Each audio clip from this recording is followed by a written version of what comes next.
আমার উম্মতের 70,000 হিসাব ছাড়া জান্নাতে যাবে। যেই 70,000-এর 3টা গুণ হবে, দেখেন তো এটা আসেনি আপনাদের মধ্যে। আদখিল মিন উম্মাতিকা মান লা হিসাবা আলাইহিম মিনাল বাবিল আইমান মিন আবওয়াবিল জান্নাহ, জান্নাতের ডান পাশের দরজা দিয়ে আপনার উম্মতের একদল যাদের কোনো হিসাব হবে না জান্নাতে পৌঁছায় দেন।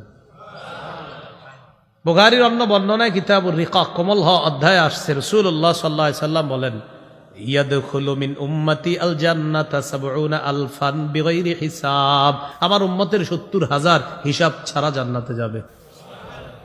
যেই 70,000-এর 3টা গুণ হবে, জোরে বলেন কয়টা? দেখেন তো এটা আসেনি আপনাদের মধ্যে। 1 নাম্বার হুমুল্লাযীনা লা ইস্তারকুনা, যারা গায়রুল্লাহর নামে ঝাড় ফুঁক করবে না। 2 নাম্বার ওয়ালা ইয়াতাতায়্যারুনা, যারা শুভ অশুভ লক্ষণ নির্ধারণ করবে না।